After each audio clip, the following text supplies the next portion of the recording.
So I started this Bridge the Gap in Tech about, I say 2 months ago now, and I've had about 160 people sign up for it. I've done about 7 different coffee mornings. Originally, it started off with weekly Thursday coffee mornings before work. And the turnout has been absolutely amazing. We've discussed AI, we've discussed technical interviews, we've discussed various things. But the reason why I started it was to create a space of comfort and like a place where you could openly speak without having restrictions or feeling like you needed to use your work voice or having any sort of prejudgment against your skin color or the way that you are, the way that you've learned, or if you've got a degree or not. Just a safe space to discuss your journey in tech, and for people that are starting off in tech too. I think connection and communication is very central to everyone. And I know with this whole pandemic that it's been extremely hard to connect and be around other people. And I think creating a platform like this has made it a bit easier for me to connect with other people in tech. And I know that other people have also said that it's been amazing for them too.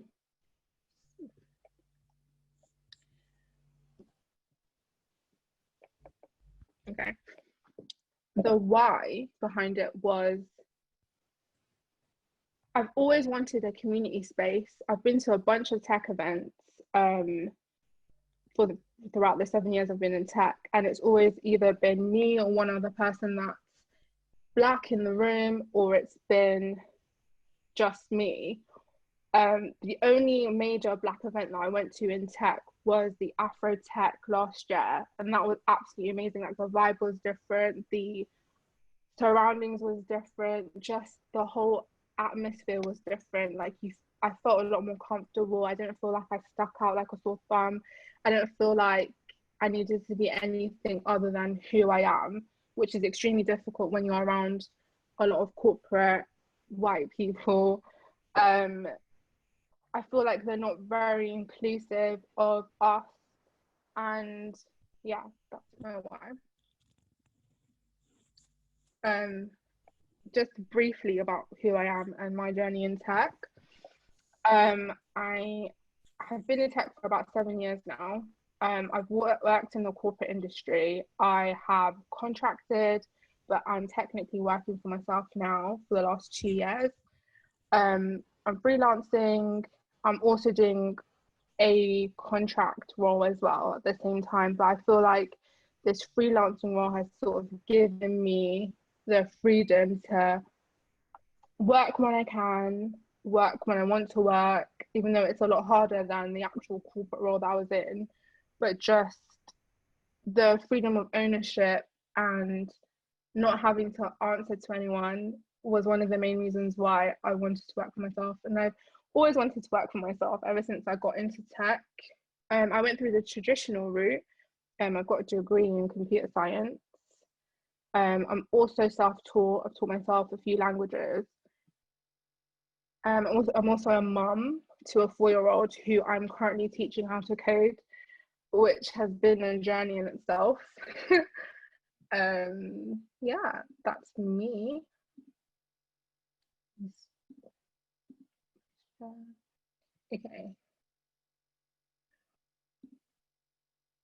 Okay, so I'm gonna go to the next speaker. Let's do Hibag. You ready? Yes. Yeah. Okay. Hi everyone. My name is Hibag. I just want to start off by thanking Hana for this platform. It's amazing. I was just saying before everyone joined, I was at the first one that you put together, and it's amazing to see how far you've come and so many people on this call as well. So congratulations. So I'm going to talk a little bit about sort of my journey into tech. It's quite short because I'm still at the beginning, but hopefully it can be some insight to everyone. So I actually started off in the finance industry. So I recently graduated in accounting and finance, and I worked for a year in audit. And it was an interesting year. I learned a lot, about the whole world of finance, and it's kind of where I thought I wanted to be. And I think about 4 months into the role, I knew that maybe it wasn't for me, and it's not where I saw myself being for the next sort of 5 to 10 years time in my career. And I would say that I was pretty disheartened, because when you do a degree and you sort of go into the role and you think that that's where you're supposed to be, and then you realize it's not what you thought it was, and you think, well, what do I do now, type of thing. But I took it in my stride, and I continued with the role. But I think what I did was network within the organization. It was a pretty big organization. It was one of the big four. So in finance, there's a wealth of people out there from senior to junior that you can speak to. So I did just that.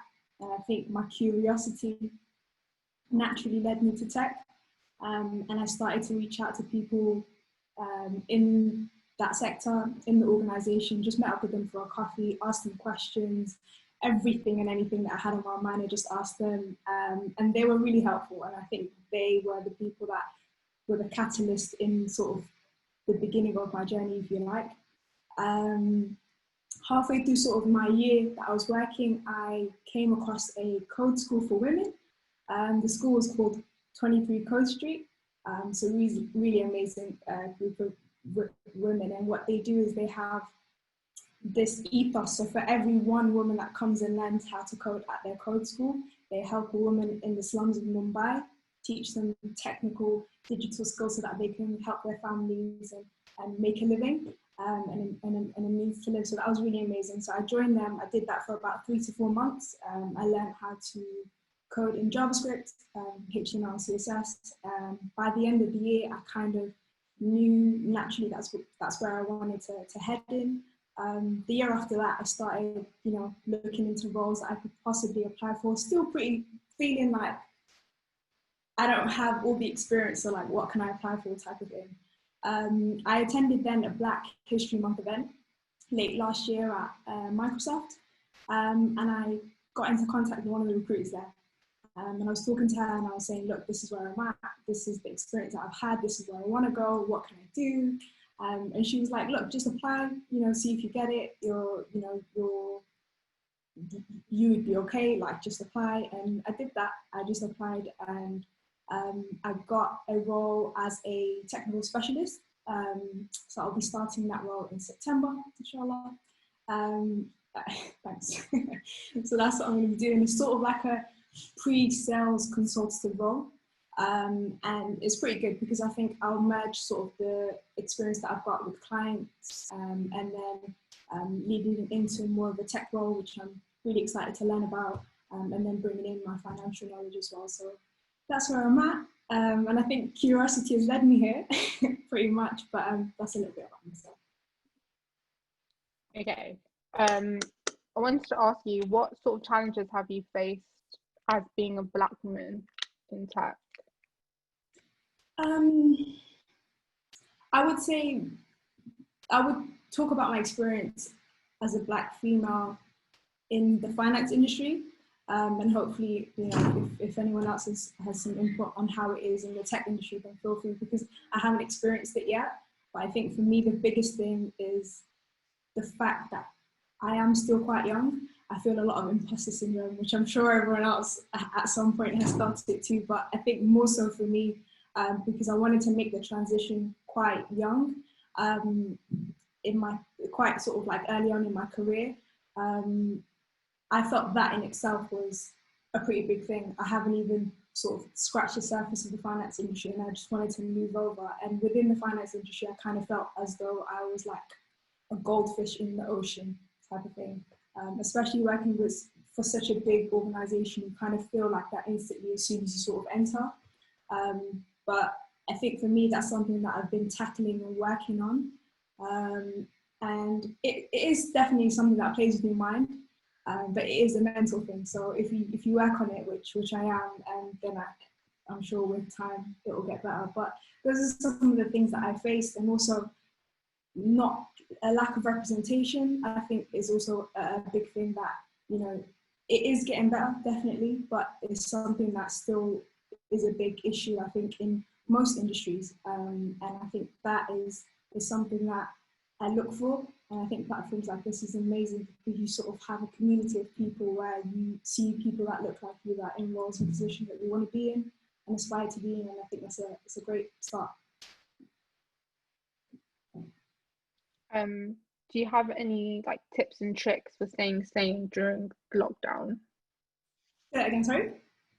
Do you have any tips and tricks for staying sane during lockdown? Staying sane during lockdown. Oh gosh. Like, what do you do like during lockdown to help you like get through the day-to-day like mundane things? Yeah, I do a lot of reading, which is quite nice. I never really had the time to leisurely read. I was like doing a lot of reading of things I didn't really, you know, wouldn't particularly do in my spare time. I've picked up another language, which, you know, me and Hana do Arabic together. We picked up a language together, and our teacher is actually in the school. He's genius. So he can tell you more about it later. But Arabic's been really fun. It's nice because it's sort of like challenging for my brain, and it just makes me think a little bit more because I haven't really been thinking during lockdown much. But that's been good. And also exercise. I think I've done a lot of walking, which is really nice. Just sort of cleared my mind, gone for a long walk. And yeah, just been around family. I think that's keeping me sane.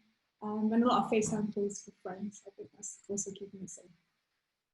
That's awesome. Thank you so much for sharing. You're welcome. Thank you. Okay, Alfie, you're next. Cool. So, thanks, Hana, for the platform. This is like, I think it's my first time here. So, yeah, it's good to see a lot of people Welcome. here. Yeah, I like first timers. It's great. Cool. Shall I start? Yeah. Cool. So, originally, it's funny. Originally, I was trying to get us as far away from tech as possible. I went uni and done computer science, but like a year in, I just said, no, I can't do this. Like, it wasn't for me. It was going over my head, and I think at that time I didn't really want to be a student, and so the enthusiasm wasn't there. So yeah, after that, me and my friends started like a property company, and then because I was good with all that computer stuff, that was like, yeah, you're gonna make the website. So yeah, made the website, and I thought, hold on, I actually like this stuff. It's cool. So yeah, from there, I made a few other websites and stuff, and then I thought, you know what, this is the kind of thing I want to do. I want to make websites. I want to do the front end stuff. So I kind of followed that down and just learned it myself. And then I see on Twitter, one girl retweeted like a thing where there was a boot camp called Makers Academy, and they were doing like 3 places for Black people, underrepresented people. So I applied, got through, which that kind of helps me a lot. So yeah, done the whole thing, started working after that. And then yeah, even now, so I'm just currently freelancing and stuff and just doing stuff on the side. But yeah, that's kind of my journey into tech. How long was your boot camp? It was 3 months, 3-4 months. Yeah, 3-4 months. It was like, cause I was doing stuff already, it was easy on that part, but I learned a lot of things like software principles and all the things that you wouldn't really, you're just making stuff, you don't really care about that stuff, things like testing and the stuff that nobody likes. But yeah, but it taught me a lot of that stuff, and it was a good experience there. So would you recommend Makers then? I would if you had the money. But obviously now the whole situation of this COVID thing's changed, so I couldn't say, yeah, join this and then you'd certainly get a job afterwards, because obviously the job situation and the economy and all that stuff. So do they help with, because I know some boot camps help with jobs, Do they help you with like Yeah, so CV and like stuff? at the time they had quite a lot of partners. My first front end role was through them. I had to do an interview and all that kind of stuff, but like I feel like the barriers were kind of removed, and they just thought, okay, if you did an interview, it was just literally one. It wasn't like a 3-stage interview; it was just a 1-stage interview with the employer. That's it. And then if they thought you was good, they hired you. So yeah, it helped on that aspect, but it took me a while for me to actually get an interview because a lot of the partners weren't hiring at the time. So yeah, there's that part as well. What sort of challenges have you faced trying to get a job? Um, And what made you go freelance?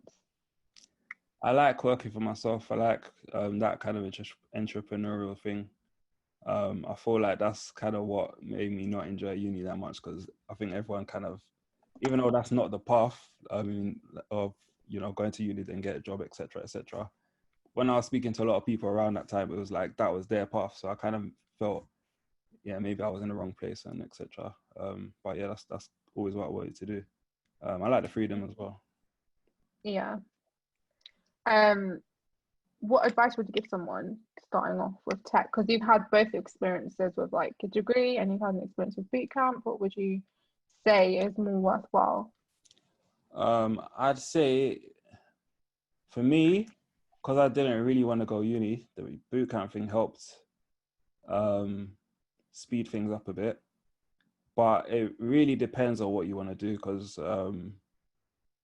with uni, obviously it gives you that you got your degree, and maybe it allows you into certain job roles that if you haven't got a degree you can't get into, outside of being an engineer and etc. So, but yeah, for me, I never really wanted to go uni.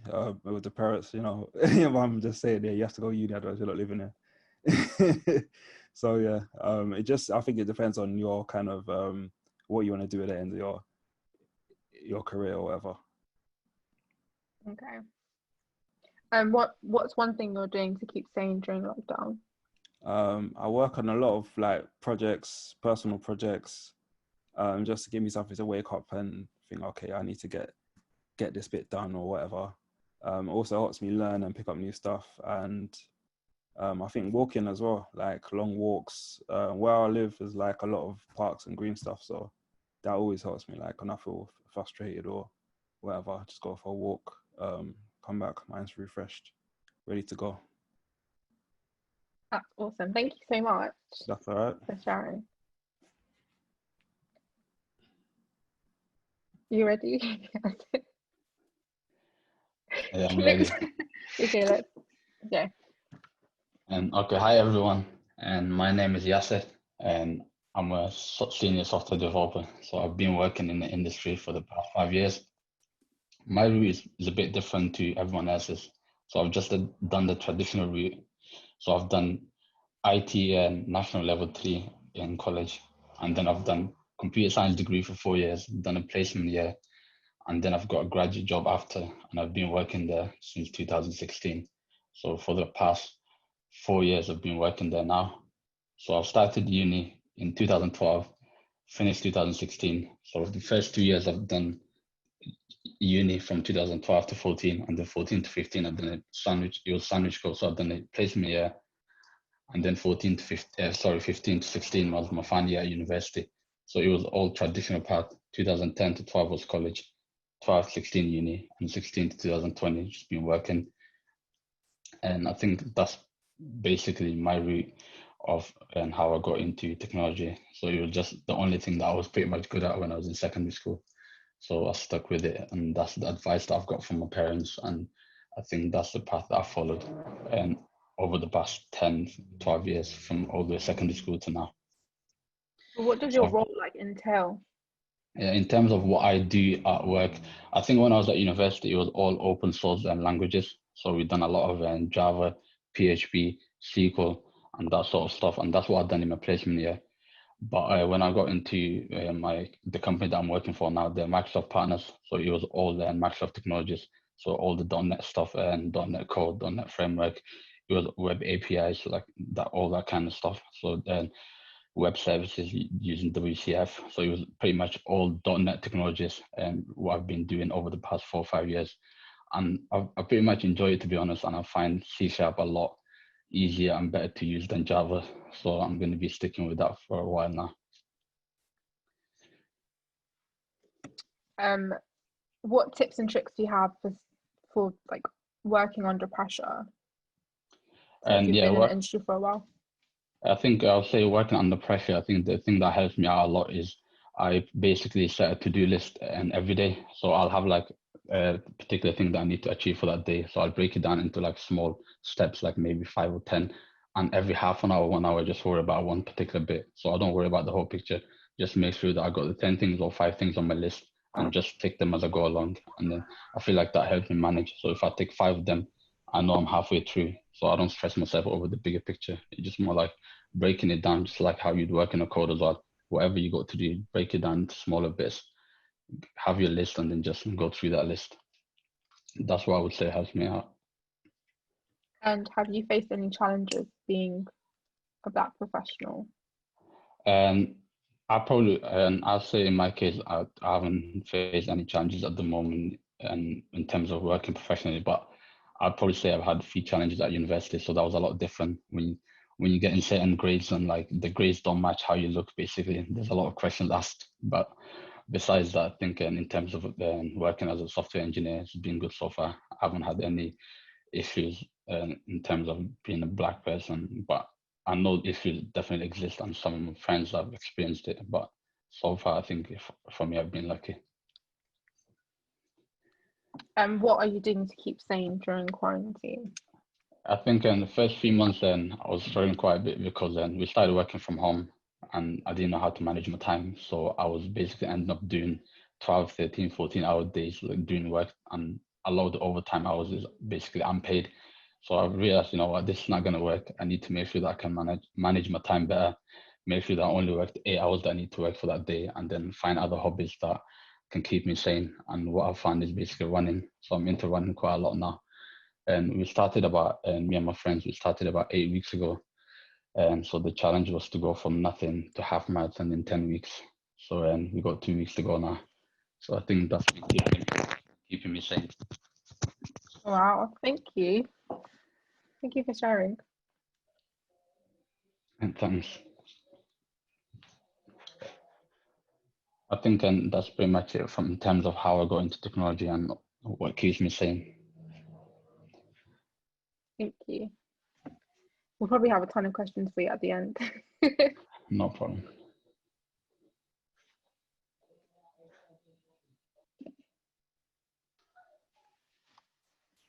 Okay.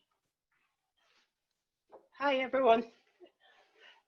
My name is Bukola and I'm a software engineer. Just over a year working professionally, and I followed a non-traditional route. I'm from a languages background, so mostly languages, linguistics was what I did at uni. What got me interested in tech, I remember doing some programming, with some obscure language. I can't remember if it's Fortran or something in uni, year 1. And I was really interested in it, but we obviously didn't have the option of like changing programs at the time. So I just had to stick with my course. And for my master's, I did a translation studies degree. So I also intended going back to uni to do computer science, and every software engineer I met said, don't do it.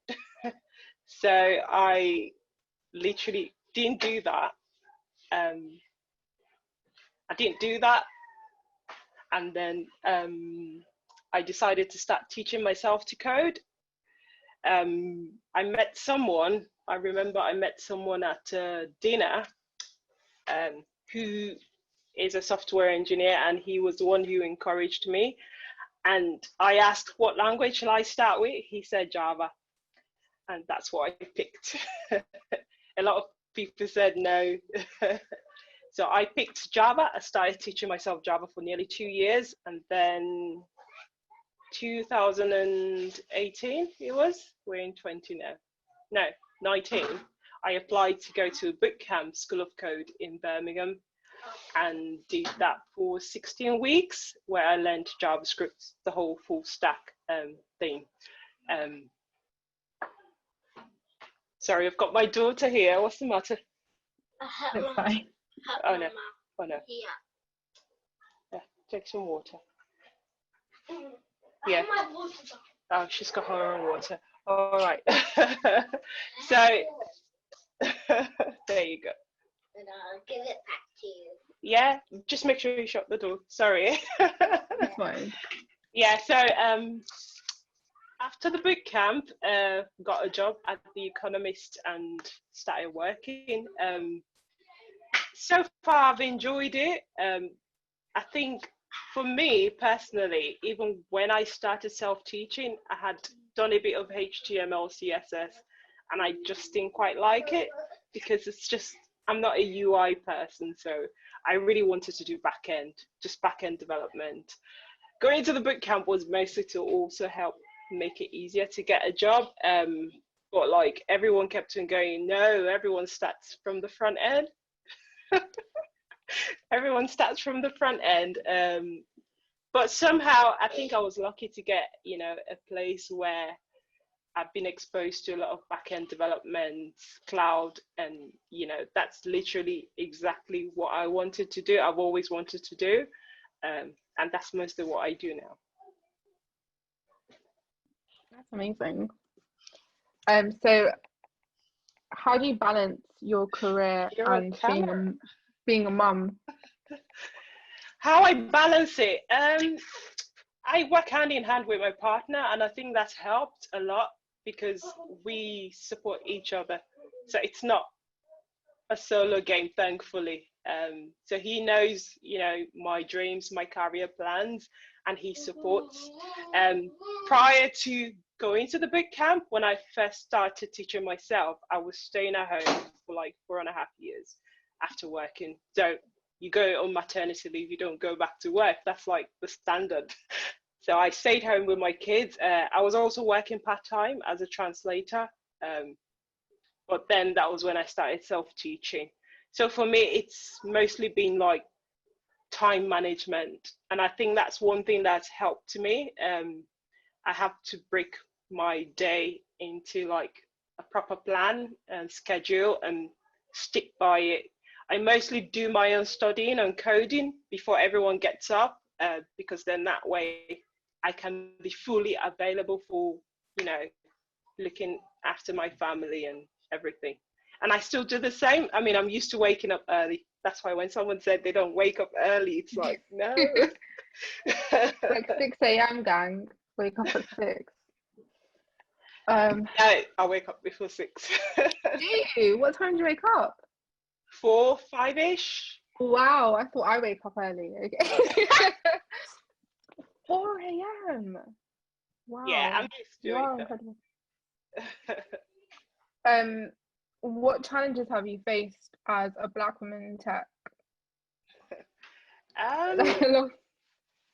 Yeah, they just keep peeking, sorry. It's fine. The challenges I've faced have not really been direct as such. They've been very indirect in terms of people going, well, you don't look like a programmer. And it's also, I think, because I'm also a mom and I'm trying to get into tech, being a mom, and it's like, this is not what you do at this age, or this is not really what moms are supposed to do. So I've had that. But I think my biggest challenge has also been not seeing people like me, because it's harder when you don't see people like you in the field and you can't really relate.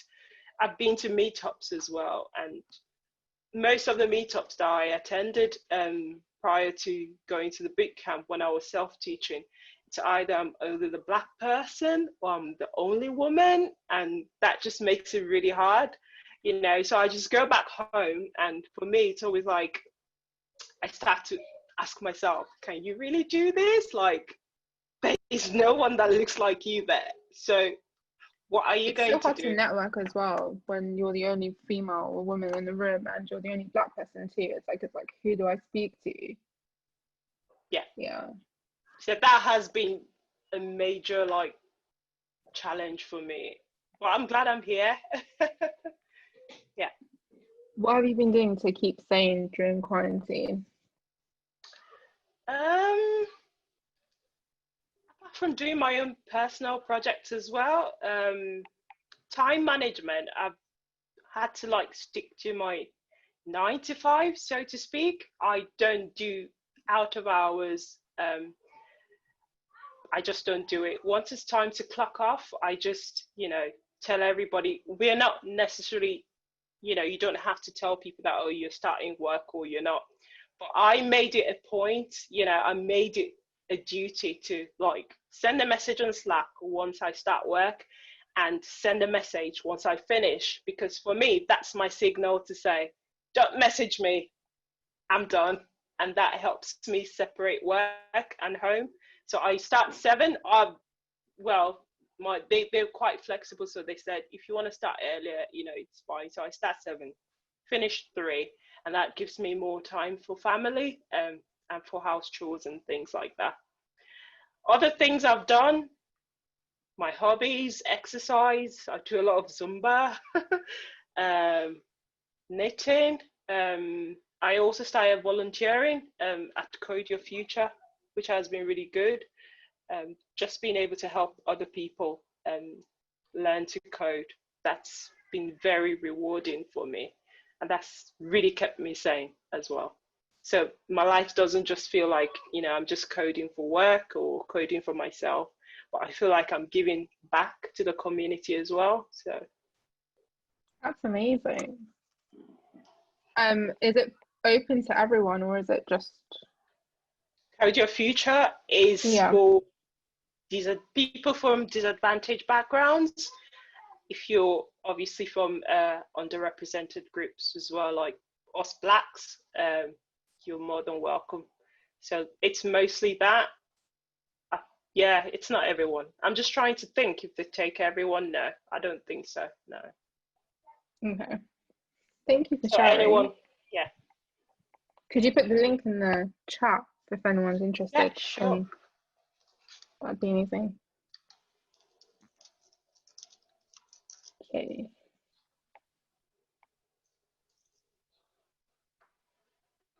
Abdurrahman, you're next.